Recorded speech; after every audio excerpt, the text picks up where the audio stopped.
Muy buenas tardes, estimados. Vamos a dar inicio a esta clase de hoy del curso Inspector de Soldadura, capítulo 5. Vamos a ver el tema arco eléctrico.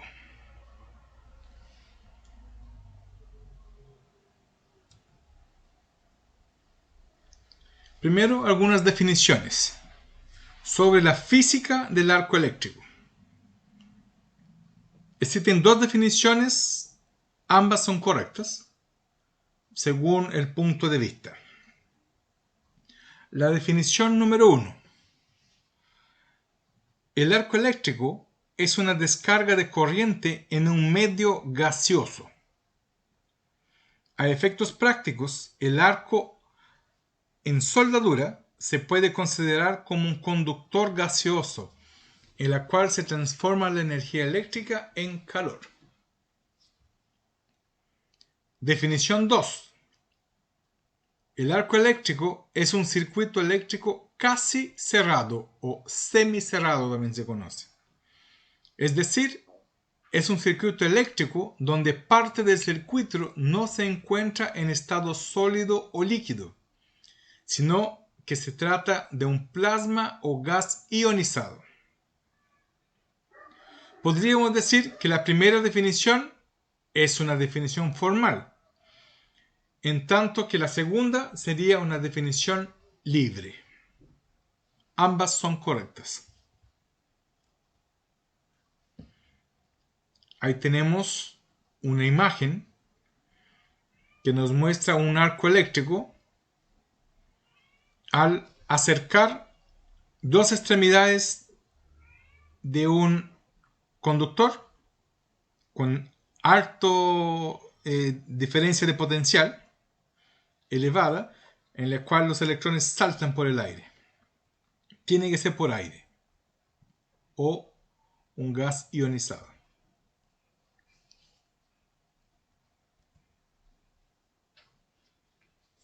Establecimiento y mantenimiento del arco. Para entender cómo se establece un arco eléctrico, de manera general se tendrían los siguientes pasos. Primero, situamos dos bornes conductores separados a una cierta distancia entre sí. Segundo, establecemos una tensión o diferencia de potencial creciente.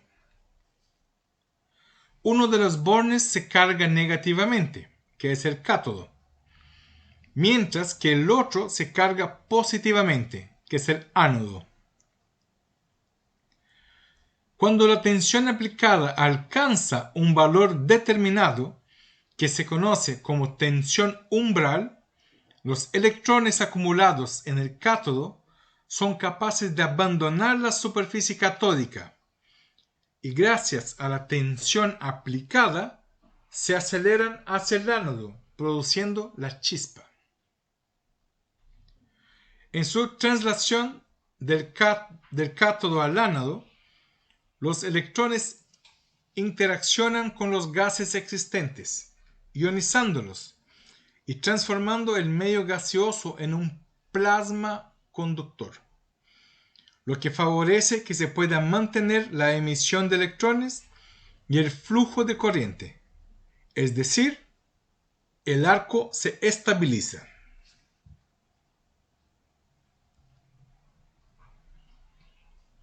Una consecuencia de lo anterior es que cuanto mayor sea la separación entre los bornes, mayor será la tensión umbral necesaria para establecer el arco.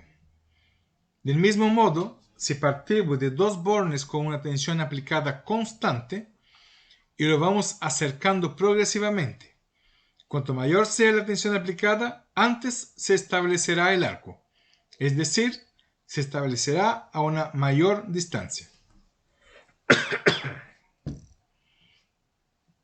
Conclusión. En el soldeo por arco eléctrico, incrementar la longitud de arco implica soldar con una mayor tensión y viceversa. Incrementar la tensión implica que la longitud de arco es se incremente. Eso es muy fácil de verlo cuando se suelda con arco manual electrodo recubierto, con SMAW, el SMAW, que es la soldadura con varilla. Si yo coloco un medidor de voltaje entre los polos o los bornes de una máquina soldadora y hago arco y voy alejando despacito este arco, la longitud de arco, voy a ver que cuanto mayor sea la longitud del arco, mayor va a ser el voltaje. La máquina tiene que aplicar más voltaje para poder lograr estabilizar ese arco. Lo mismo pasa con las máquinas MIG-MAG, ya sea con alambre sólido, alambre tubular, etc. La única diferencia es que las máquinas tienen una curva característica que vamos a ver en otro capítulo que compensa, pero al alejar la máquina MIG, o sea, la longitud de arco, voy a subir el voltaje.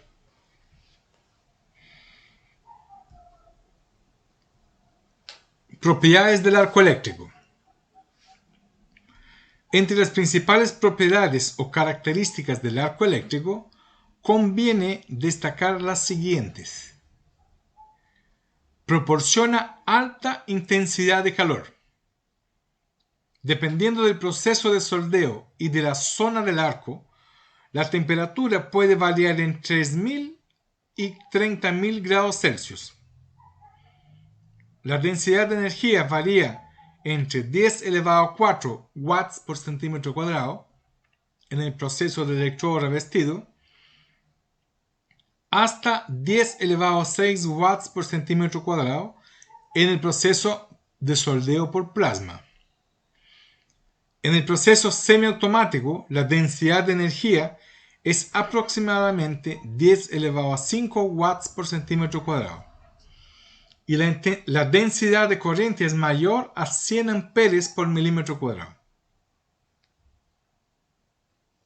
Otra propiedad, fácil de controlar. Se puede controlar mediante parámetros eléctricos, tensión, intensidad, etc. y mediante la electrónica del equipo de soldeo, consiguiéndose en la actualidad cualquier tipo de onda de tensión o de intensidad. Existen máquinas de control electrónico y algunas computadorizadas para regular el arco.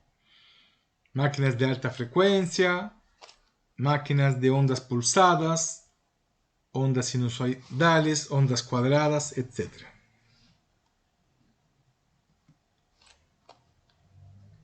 Otra propiedad. Elimina óxidos superficiales. Se trata solamente de la eliminación de óxidos ligeros, como son la cascarilla de laminación y la capa de óxido natural del aluminio.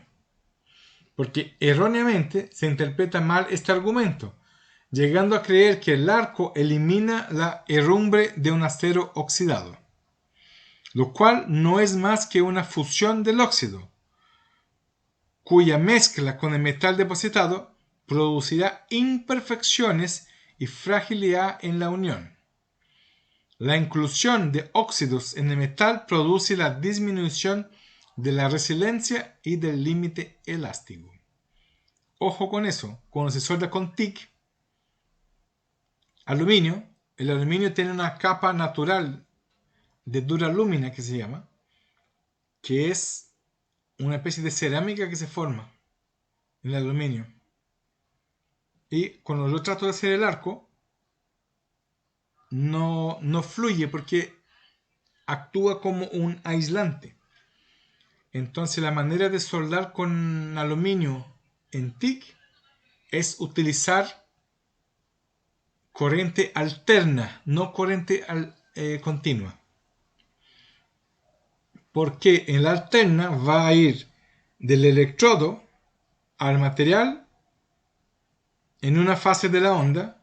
Como es alterna, se va a invertir y va a subir del material al electrodo. Y cuando pasa eso, que va del material al electrodo, el flujo de los electrones, ese flujo rompe esa cerámica, la duralúmina que está en la superficie.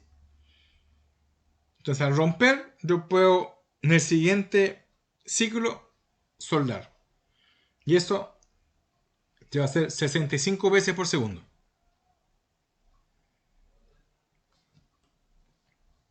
Ojo que cuando yo soldo metales, hierro, no se elimina. Yo lo estoy fundiendo, se está mezclando.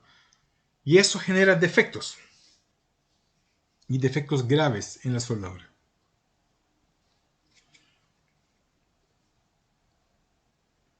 También el arco condiciona el tipo de transferencia de metal en procesos cuando existen estas diferencias. ¿Cuándo tengo eso? Cuando soldo con alambre sólido, MIG o MAC, tengo varios tipos de transferencia metálica, pero las más comunes, la cortocircuito, la globular o el spray. En algunas literaturas te hablan de arco corto y arco largo. El globular y el spray son arco largo y el cortocircuito es arco corto. Otra propiedad que precisa la existencia de un medio conductor gaseoso o plasma.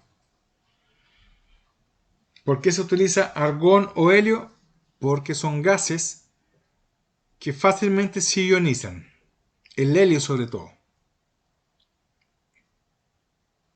El helio, con menos corriente obtengo más calor que con argón.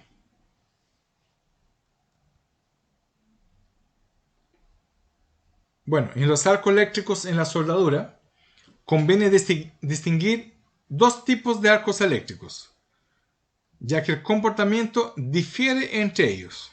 En el primero hay arcos sin transferencias de masa. Este tipo de arco solo existe transferencia o movimiento de cargas, es decir, los electrones se dirigirán del cátodo al ánodo y los cationes existentes en el sentido contrario. Por ejemplo, en el soldado TIG y en el arco plasma.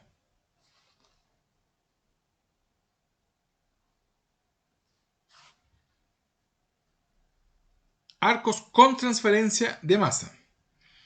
En este caso, además del movimiento de carga, existe una transferencia de masa desde el electrodo a la pieza. Esa transferencia de masa puede ser del metal de aporte, por ejemplo en el proceso MIG-MAC, o bien una transferencia tanto de metal de aporte como de escoria, por ejemplo en el soldeo con electrodo revestido o con alambre tubular y relleno de fundente. Además, en el caso del proceso MIG-MAC, la forma en la que se produce la transferencia de masa da lugar a los diferentes modos de transferencia: arco corto o cortocircuito, arco globular, arco spray, arco rotacional, etc. Encendido del arco. El encendido del arco eléctrico es el proceso de puesta en marcha del arco. Existe básicamente dos mecanismos distintos de encendido. El primero, encendido por contacto, mediante el cortocircuito de ambos polos. Cuando, por ejemplo, el soldador ceba el arco en una pieza, lo pasa, lo arrastra y empieza a hacerse el arco. Después le va dando la distancia. Es un encendido por contacto o por arrastre. Y existe también el encendido sin contacto entre ambos polos, mediante la ayuda de medios auxiliares.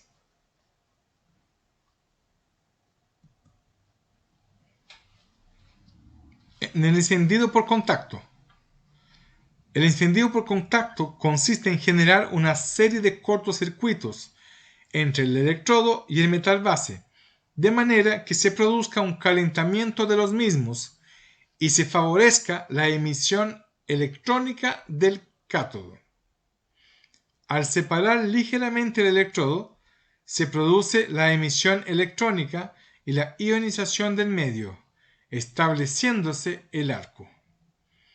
Este método de encendido es típico del soldeo mediante electrodo revestido, donde se realiza un raspado de la pieza con el electrodo. Es importante destacar que el encendido por contacto conlleva fusiones localizadas del electrodo y de la pieza en los puntos de contacto, dejando marcas de cebado que deben eliminarse, o bien pueden provocar la fusión parcial del electrodo, lo que resulta una clara desventaja del proceso TIC al contaminarse el electrodo de wolframio o de tungsteno. Cuando se suelda con un electrodo revestido, lo adecuado es ejecutar el raspado por delante de la zona donde se va a soldar, de manera que durante el soldeo se refundan las marcas de cebado. Es importante porque de las marcas de cebado, cuando yo la hago en el cuerpo de la pieza, en el material base, estoy haciendo un calentón puntual que no debería estar ahí. Que no hay un control de temperaturas para haber un enfriamiento rápido. Y además superficial. Esas contracciones y dilataciones rápidas me pueden ocasionar grietas en el material base. Por eso hay que tomar cuidado con el encendido del arco.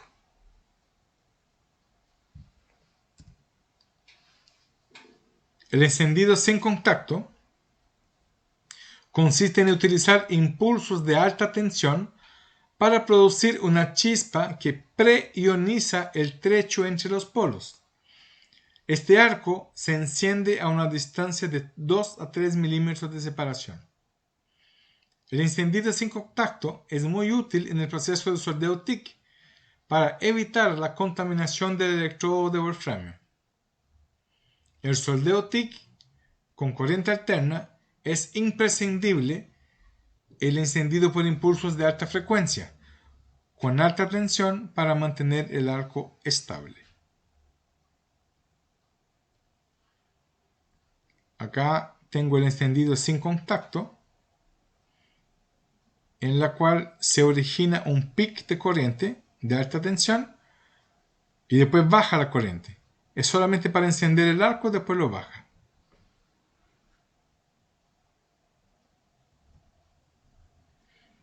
Ionización y estabilidad del arco. Hay dos conceptos que convienen aclarar. Por un lado, el concepto de ionización y por el otro, el concepto de estabilidad del arco. Ambos conceptos están relacionados y como regla general se puede afirmar que cuanto más fácil sea ionizar el medio, más estable será el arco obtenido. En todo caso, es interesante destacar que en la estabilidad del arco influyen otros factores además de la facilidad de ionización del medio, como pudiera ser el tipo de corriente empleada, alterna o continua, así como los parámetros eléctricos empleados. En la ionización, podemos decir que ionización significa conductividad eléctrica de los gases. Es decir, cuando ionizamos un gas, hacemos que dicho gas se comporte como un conductor eléctrico. Físicamente, a nivel atómico, ionizar un átomo gaseoso consiste en arrancar los electrones más externos de las últimas capas, de manera que se consiguen dos tipos de partículas cargadas. Los cationes, partícula con una carga positiva que constituye el núcleo del átomo con la mayoría de los electrones y concentra toda la masa del átomo. Y los aniones, que son partículas con carga negativa, que en este caso serían electrones libres y tendrían una masa despreciable. La figura 3 representa el fenómeno de ionización. En esto, los electrones de la capa de valencia al ser excitados por una diferencia de potencial, saltan buscando la estabilidad del arco y se van al siguiente átomo, y así van sucesivamente saltando de átomo en átomo.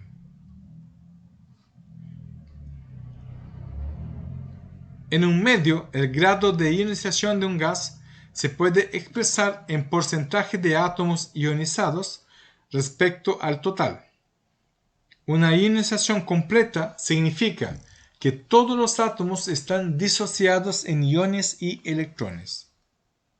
Un plasma es el estado de la materia donde los gases están ionizados.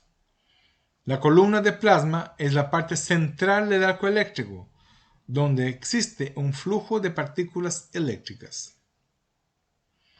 No todos los átomos se ionizan con la misma facilidad.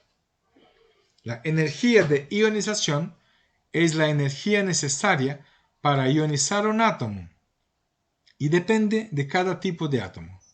Por ejemplo, el helio tiene una mayor energía de ionización que el argón, ya que los electrones de valencia están más próximos al núcleo, por lo que se precisa una mayor energía para arrancarlos. Esto justifica el por qué al soldar con helio es necesario trabajar con mayores tensiones. No amperaje, tensiones.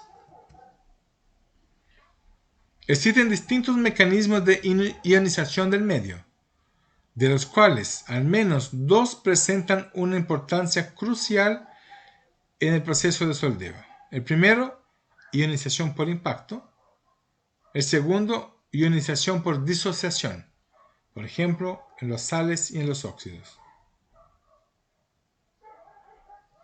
La ionización por impacto consiste en la ionización del medio por la interacción entre los electrones liberados en el cátodo con el átomo existente en el medio. Los electrones liberados en el cátodo experimentan una alta aceleración como consecuencia de la tensión aplicada entre los bornes.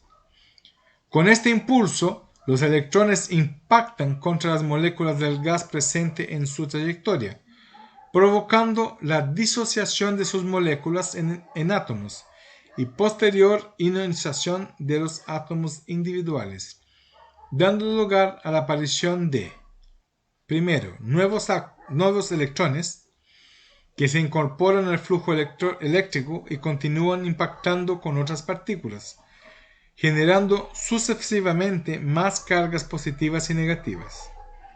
Segundo, forma cationes con carga positiva que son atraídos por el cátodo.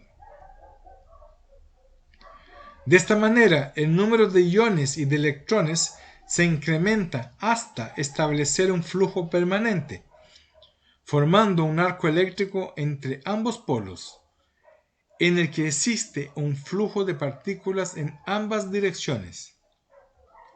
La ionización por impacto tiene una mayor importancia para la estabilidad del arco eléctrico, pero también para el encendido del arco con la aparición de pequeñas cargas en los polos mediante el impacto de partículas conductoras de la corriente eléctrica. En la figura se puede ver el sentido de flujo de la corriente, en la cual los iones van desde el ánodo, que es positivo, hacia el electrodo. Y los electrones van desde el electrodo hacia el ánodo. Y también entre medio hay átomos neutros, que son los átomos en que salieron y recibieron electrones. Ionización por disociación. Consiste en la disociación de sustancias, tales como sales, óxidos, etc., en aniones y cationes, lo que provoca un incremento del número de partículas cargadas en la zona del arco eléctrico, mejorando la conductividad eléctrica. Obviamente, este tipo de ionización se produce cuando existen fundentes en el proceso de soldeo, por ejemplo, cuando se suelda con electrodo revestido, arco sumergido, etc. Una de las funciones de recubrimiento que tiene esa cerámica que tiene el electrodo de arco manual, el electrodo recubierto, es estabilizar el arco, incrementando óxidos y sales, obviamente óxidos buenos, no son óxidos de hierro, que faciliten que el arco se propague de manera recta. Ayuda también a que se disminuyan los efectos de polaridad del arco o desviación del arco cuando uno se va acercando. También ayuda mucho a que no se vaya para el lado y siempre esté la posta de fusión hacia adelante.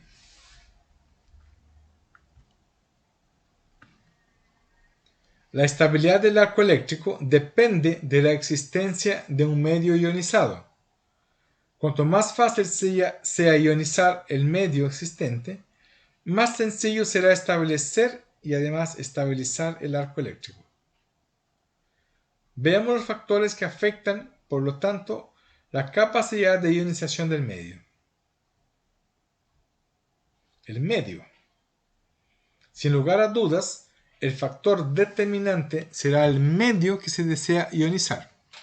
Como regla general, podemos decir que cuanto mayor sea el número de iones existentes en el medio, más fácil será la conducción eléctrica y, en consecuencia, más fácil será establecer y estabilizar el arco. En el medio podemos encontrar distintos tipos de sustancias: gases, sales, como pudieran ser óxidos, carbonatos, etc. Según que el proceso de soldeo sea mediamente protección gaseosa, fundente o mezcla de ambos. Veamos cada uno de ellos.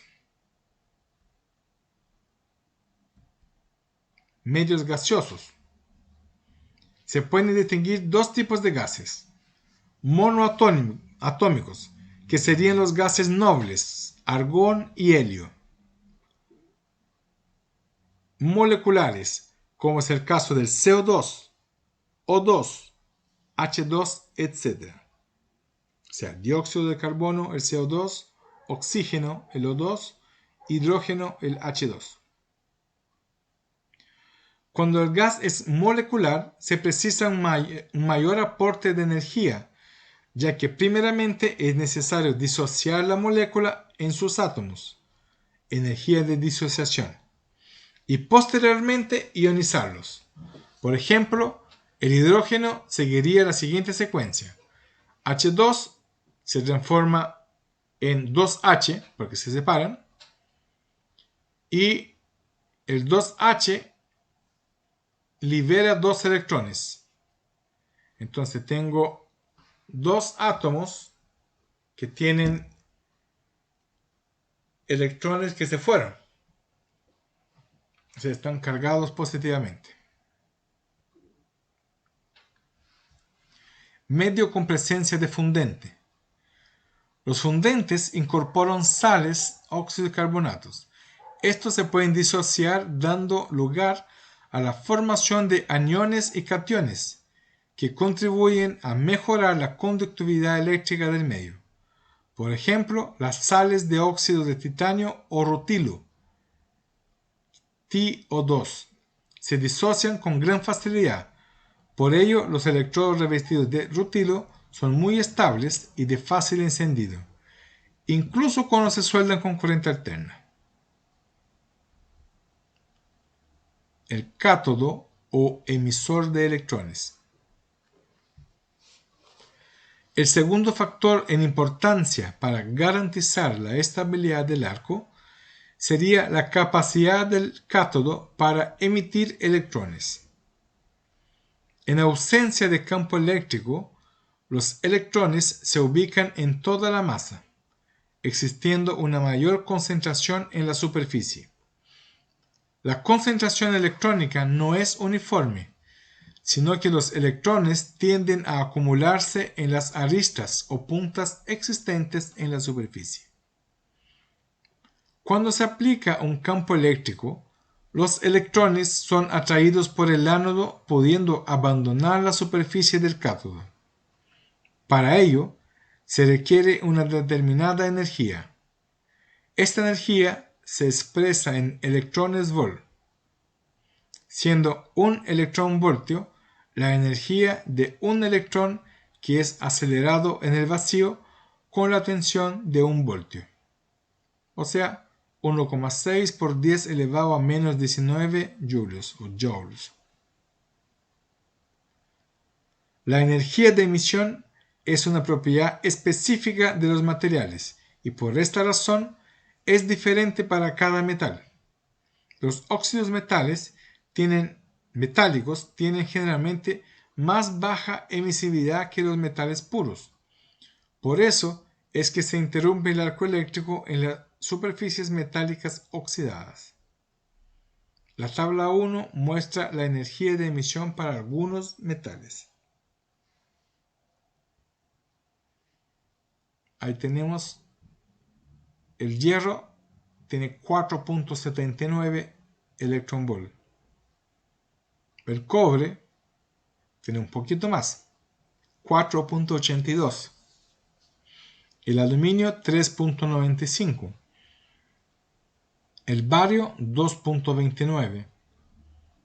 El cesio 1.36. El wolframio 5.36. El torio 3.57. Y si yo tengo la combinación wolframio-torio, 2.62.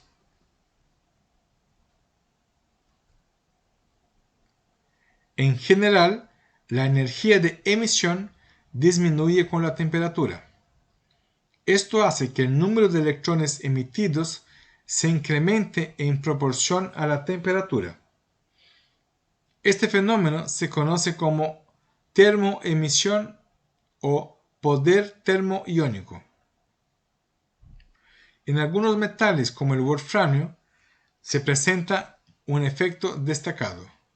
Esto justifica que en el proceso de soldeutic se recomiende que el electrodo de tungsteno trabaje conectado al polo negativo.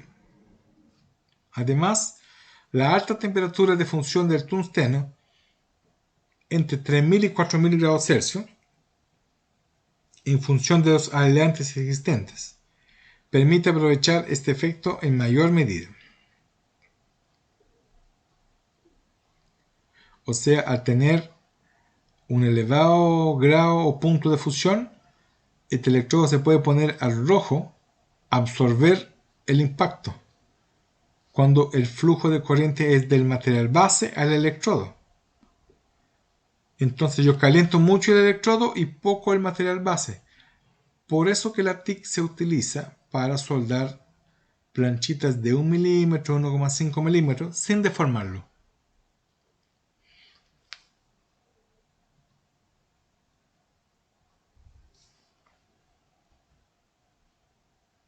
Campo aplicado.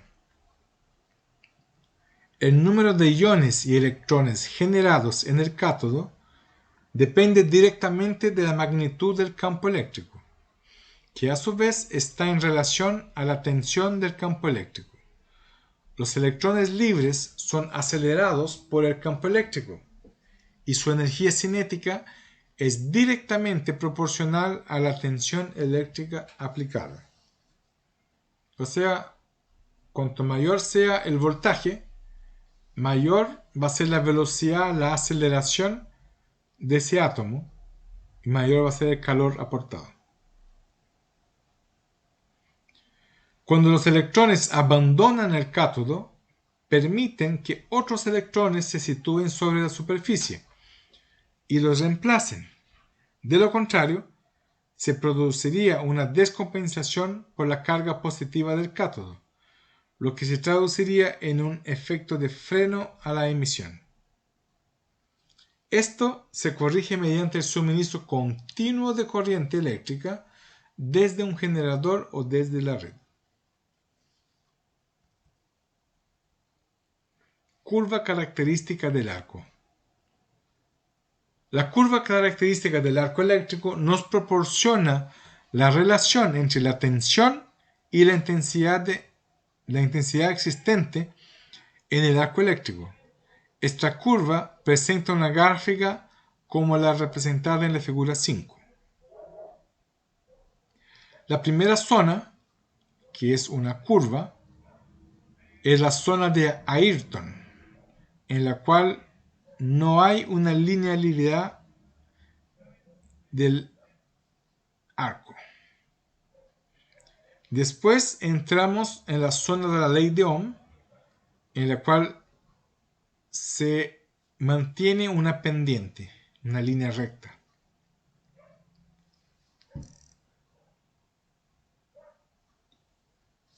La línea roja central me muestra el punto de arco ideal. La línea segmentada superior me muestra el límite para el arco largo y la inferior el límite para arco corto. Fuera de esos rangos de arco largo y corto, el arco se extingue, ya sea por demasiada separación o estar demasiado cerca. Hace cortocircuito, deja de ser arco.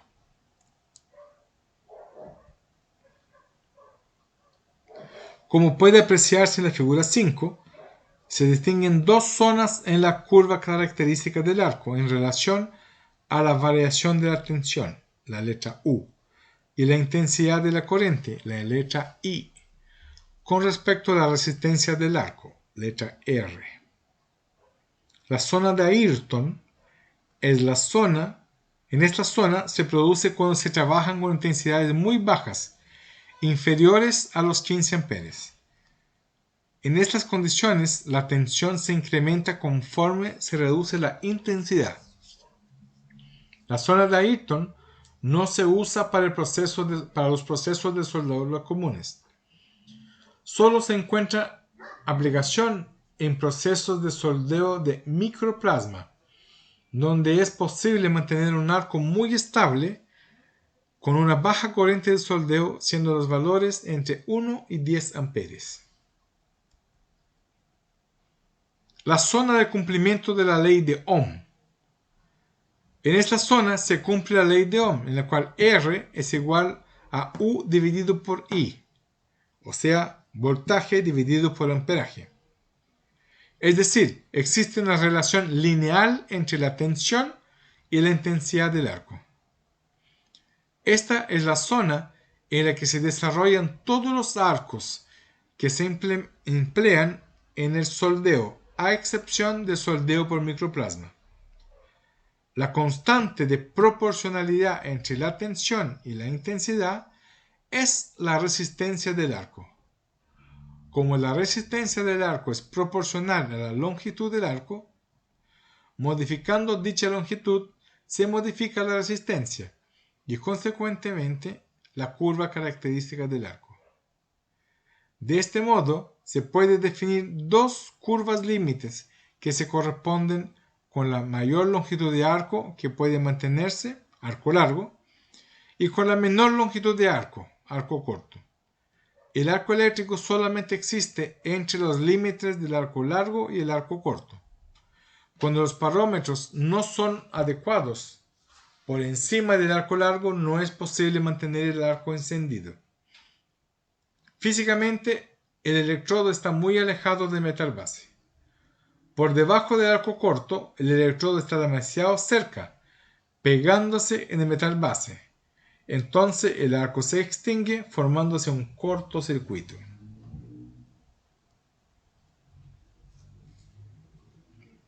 Distribución de la tensión a través del arco. Para describir la distribución de la tensión a través del arco, es necesario definir las zonas del arco.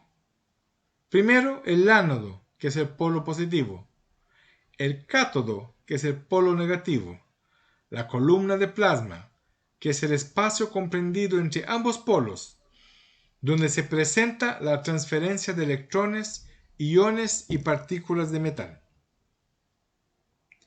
Dependiendo de la polaridad que se utilice, Cada polo puede estar conectado en el electrodo o en el metal base. Más adelante se tratarán los efectos de la polaridad. Tal y como se puede apreciar en la figura 6, la caída de tensión en el arco se concentra principalmente en las zonas limítrofes a ambos polos, de manera que los campos eléctricos, que son gradientes de voltaje, en estas regiones son muy elevados, del orden de 10 elevado a 9 volts partido por metro, frente a los 10 elevado a 3 volts por metro de la columna de plasma.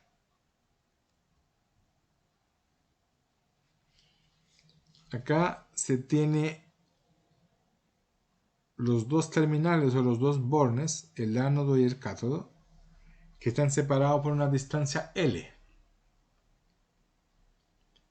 Y se puede ver que a medida que yo me voy acercando o alejando, tengo una zona que deja de ser plasma y otra muy cortita en la cual todavía no se transforma.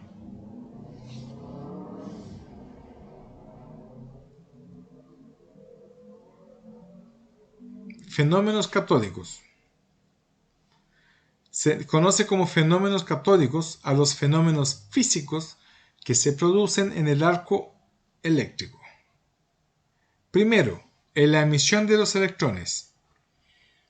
La principal misión del cátodo es la emisión de electrones. Se distinguen dos tipos de cátodos en función de cómo se realice dicha emisión: termoiónicos y no termoiónicos. Emisión termoiónica. Se basa en el efecto termoiónico de los metales, o sea, la capacidad de emitir electrones en función de la temperatura superficial. Esto solo se produce cuando un cátodo se calienta hasta una temperatura suficientemente elevada, por lo que solo cuando los átomos son de materiales refractarios, como el wolframio o el carbono, los puntos de fusión en torno a los 4000 kelvins o superiores, se pueden justificar mediante la emisión termoiónica las elevadas densidades de corriente. El foco de emisión termoiónica en el cátodo, mancha catódica, suele ocupar una posición fija, pero cuando es móvil, debido a ciertas condiciones de trabajo o por la contaminación superficial, se produce un enfriamiento de la superficie y puede darse una transición hacia el modo no termoiónico.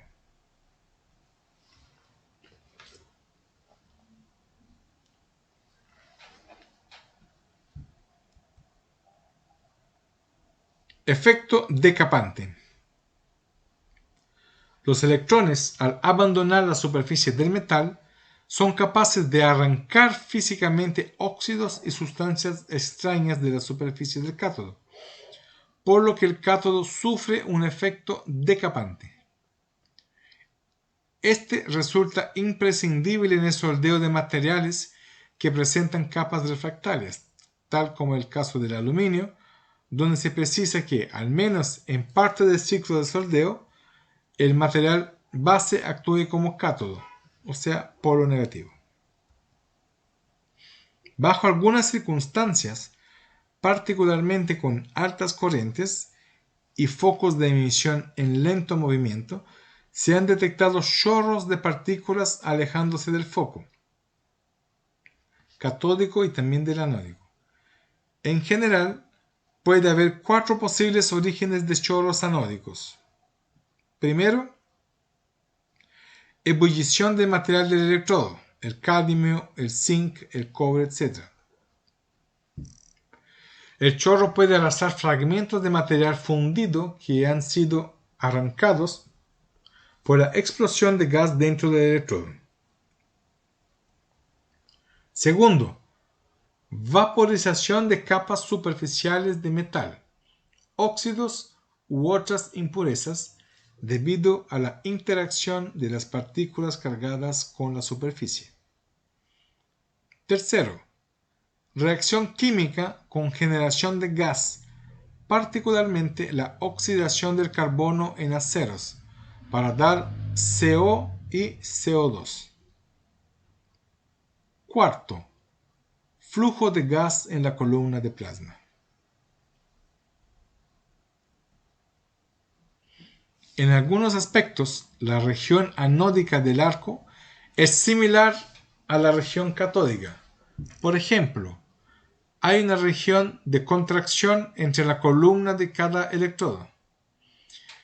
Y en ambos casos hay una caída de tensión restringida a una distancia muy pequeña de la superficie del electrodo, aunque el ánodo juega un papel fundamental para la continuidad de la corriente al recibir el flujo constante de electrones. Ejerce menos influencia que el cátodo sobre la estabilidad y la rigidez del arco. Excepto en circunstancias especiales, un ánodo no emite iones positivos, de forma que la corriente en la superficie del ánodo es transportada únicamente por los electrones, mientras que en el cátodo la carga puede ser transportada por iones positivos y por electrones. La caída de tensión en el ánodo es relativamente pequeña, entre 1 voltio a altas corrientes y 12 voltios a corrientes bajas. Las densidades de corrientes anódicas pueden llegar a alcanzar a 10 elevado a 8 amperes por metro cuadrado.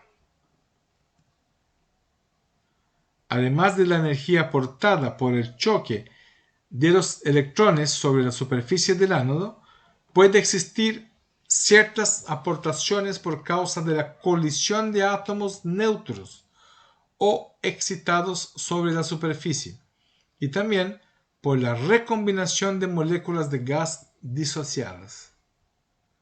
Como fuentes adicionales de energía, comunes al ánodo y al cátodo, pueden citarse el transporte de calor desde el gas caliente de la columna, el calor procedente de reacciones químicas y el calentamiento por el efecto Joule.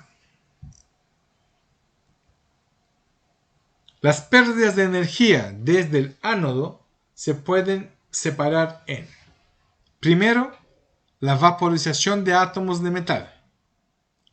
Segundo, proyección de grandes partículas sólidas. Tercero, radiación desde los puntos calientes de la superficie. Cuarto, disociación de gases moleculares sobre la superficie caliente. Quinto, disipación a través de la propia estructura del átomo, del ánodo de golpe. 6. Calentamiento por conducción o convección del gas que lo rodea. En general, los chorros de plasma anódico son similares en comportamiento a los del cátodo y se originan por las mismas causas.